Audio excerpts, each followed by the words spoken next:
আজ 23শে জানুয়ারি। আজকে সরস্বতী পুজো আর আমরা আছি বেনারসে। আজকে আমরা মা অন্নপূর্ণা আর কাশী বিশ্বনাথ মন্দিরে পুজো দেব আর পায়ে হেঁটে ঘুরে দেখব বেনারসের অলিগলি, মণিকর্ণিকা ঘাট ইত্যাদি।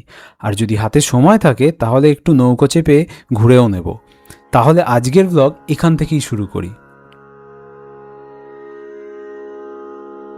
বেনারসের অলিতে গলিতে চলতে থাকলে এরকম প্রচুর ছোটোখাটো মন্দির চোখে পড়বে। তাই বেনারসকে বলা হয় সিটি অফ টেম্পলস বা মন্দিরের শহর।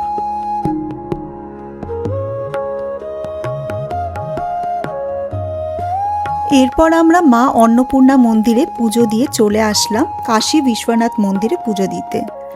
মন্দিরের ভেতরে ক্যামেরা অ্যালাউড না, তাই পুজো দিয়ে বাইরে এসে কিছু ভিডিও আর ফটো তুলে নিলাম।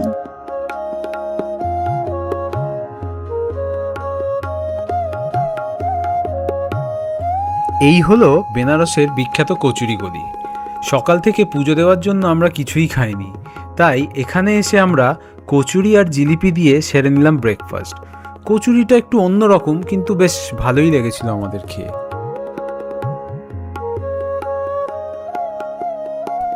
কচুরি আর জিলিপি দিয়ে ব্রেকফাস্ট সেরে নেওয়ার পর আমরা আবার এই গলি দিয়ে হাঁটতে লাগলাম মণিকর্ণিকা ঘাটের উদ্দেশ্যে।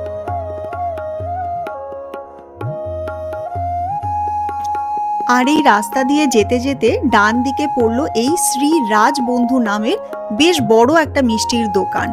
আর এখানে ঢুকে শিবায়িত বেশ কিছু মিষ্টি খেয়ে দেখলো আর বলল, এই যে ইয়েলো কালারের মিষ্টিটা দেখছেন, এটা নাকি ওর খাওয়া সেরা মিষ্টি। সত্যিই তাই, যদিও মিষ্টিটার নাম ছিল খুব অদ্ভুত, পালংতোর, কিন্তু মিষ্টিটার টেস্ট ছিল অসাধারণ। এরপর আর কিছুটা দূর যেতেই দেখতে পেলাম এই বিখ্যাত ব্লু লস্যি শপ। অনেক কিছু খেয়ে নিয়েছিলাম বলে আর এখানে দাঁড়িয়ে লস্যি না খেয়ে সোজা এগিয়ে যেতে লাগলাম মণিকর্ণিকা ঘাটের দিকে।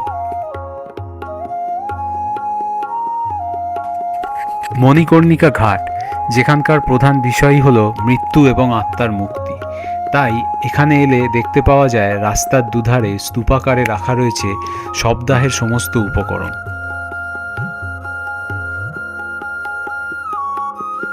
এখানে অনেকে দূর দূর থেকে মৃতদেহ নিয়ে আসেন শবদাহ করবার জন্য, কারণ কথিত আছে এখানে মৃত্যু হলে বা কারুর শব এখানে দাহ করা হলে তার আত্মার চিরমুক্তি ঘটে, কারণ স্বয়ং মহাদেব মৃতদেহের কানে এসে তারক মন্ত্র দিয়ে যান।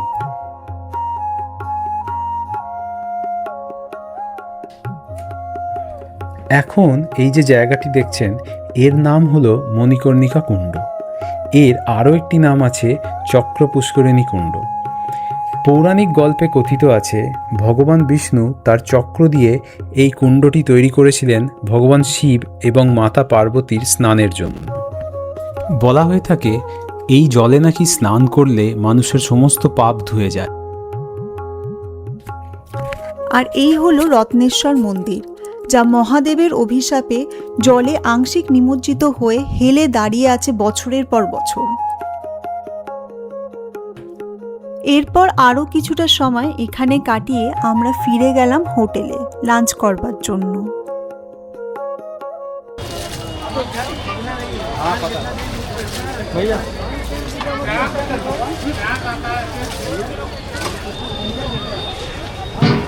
আমরা লাঞ্চ সেরে আবার বেরিয়ে পড়লাম ঘুরতে।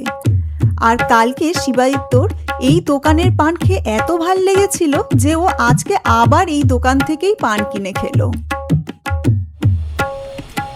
এরপর আবার আমরা পায়ে হেঁটে চলতে থাকলাম বেনারসের এই সব অজানা অচেনা অলিগলি দিয়ে।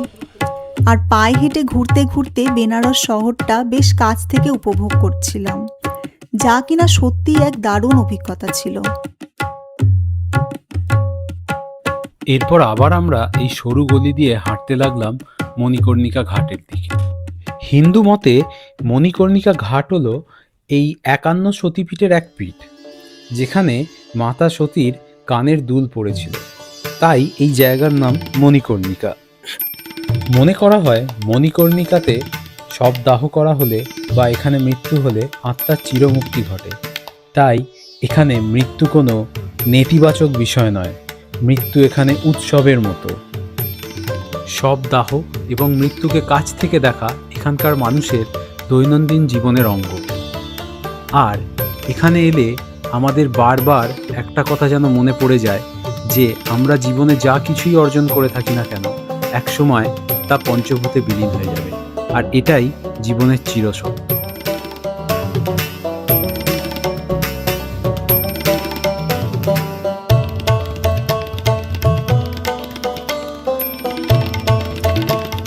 মণিকর্ণিকা ঘাট থেকে আরও খানিকটা এগিয়ে আমরা এই নৌকাটা ভাড়া করেছিলাম সন্ধেটা গঙ্গার বুকে ভেসে বেড়াবো বলে। আর সেই মতোই আমাদের নৌকা প্রথমেই নিয়ে এলো বুন্দি পার্কোটা ঘাটে, যেটাকে স্থানীয় লোকেরা সেলফি ঘাটও বলে থাকে। কারণ এখানের দেওয়ালে আঁকা ছবি এখানকার মানুষদের শিল্প চেতনাকে তুলে ধরে শুধু ভারতবর্ষে না, সারা পৃথিবীর মানুষের কাছে। আর যেহেতু এখানে মানুষেরা ভিড় করে সেলফি নেওয়ার জন্য, তাই এই ঘাটের আরেক নাম সেলফি ঘাট।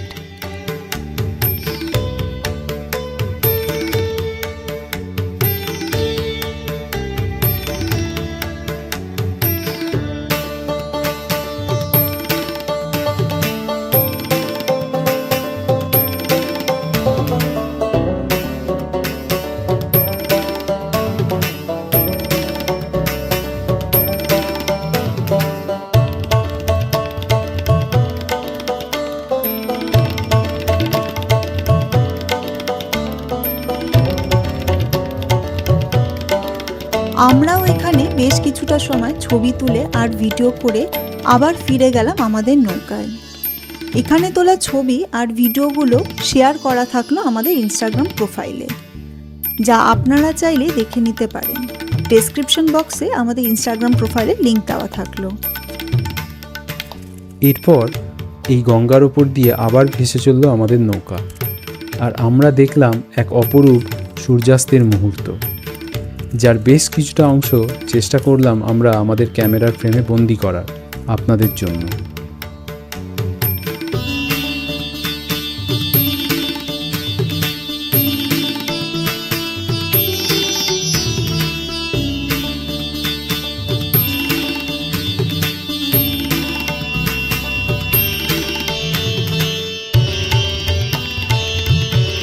আমাদের এই নৌকার সাথে যেরকম কথা হয়েছিল, তাতে বলেছিল যে আমাদেরকে এই মণিকর্ণিকা ঘাট থেকে হরিশ্চন্দ্র ঘাট অবধি ঘুরিয়ে আনবে, তার জন্য 700 টাকা নেবে। কিন্তু পরে আমরা আবার এই সেলফি ঘাট বা গুন্ডি পার্কোটা ঘাটটা যুক্ত করায় আরও 200 টাকা আমাদের থেকে বেশি নেয়, যা কিনা আমরা পুরোটাই দরদাম করে ঠিক করেছিলাম। এরপর কথা মতো আমাদের নৌকা হরিশ্চন্দ্র ঘাট থেকে ঘুরিয়ে এনে আমাদের নামিয়ে দিল দশাসমত ঘাটের কাছাকাছি একটা ঘাটে, যা কিনা এখানকার ব্রিজরামা প্যালেসের ঘাট বলেও পরিচিত। আর ঘাটের পাশে যে আলো ঝলমল প্যালেসটা দেখা যাচ্ছে, এটাই হলো ব্রিজরামা প্যালেস। ঘাট সংলগ্ন এই সিঁড়ি দিয়ে ওপরে উঠে এসে এরপর দেখলাম আমরা আবার বেরিয়ে পড়েছি কোনো এক অজানা অচেনা গলির মধ্যে। এই গলিতে এসেও দেখলাম চারপাশের বাড়িগুলির দেওয়ালে নানা রকম রং বেরঙের ছবি আঁকা রয়েছে, যেগুলো দেখতে সত্যিই খুব সুন্দর লাগছে। আর আমরা বেনারস বলতে যা বুঝি, তার মধ্যে বেনারসের এই গলি তার এক অন্যতম পরিচয়। এই গলিগুলো দিয়ে হাঁটতে সত্যিই খুব ভালো লাগছিল।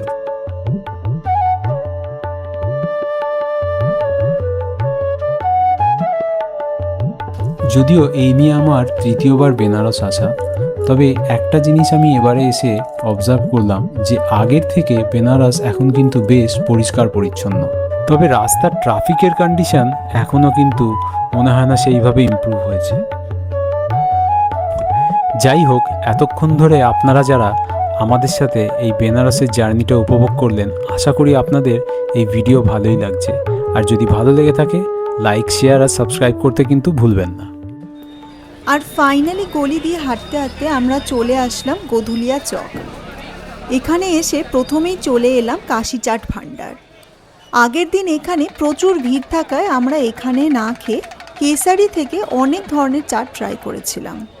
তাই আজ শিবায়িত বেশ কিছুক্ষণ লাইনে দাঁড়িয়ে আমার জন্য নিয়ে এলো এখানকার ফেমাস টমাটার চাট। এছাড়াও আমরা পাশের দোকান থেকে মালাইও, রাবড়ি আর গাজরের হালুয়া ট্রাই করেছিলাম। তবে আমাদের সবচেয়ে বেশি ভালো লেগেছিল এখানকার গোলাপ জামুন।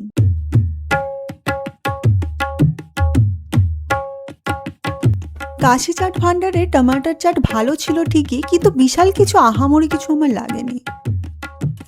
যাই হোক, এখানকার স্ট্রিট ফুড বা চাট নিয়ে মানুষ অনেক বেশি মাতামাতি করলেও আমার পার্সোনালি মনে হয়েছে এখানকার যে জিনিসগুলো একদমই মিস করা উচিত না সেটা হলো এখানকার পান আর এখানে তৈরি হওয়া এখানকার মিষ্টি। এভাবেই সারাটা দিন বেনারসের অলিগলি ঘুরে আর নানা রকম খাবার খেয়ে শেষ করলাম আজকের আমাদের দিন। এরপর আপনাদের সাথে আবার কাল দেখা হচ্ছে ৮০ ঘাটে। Till then, good night.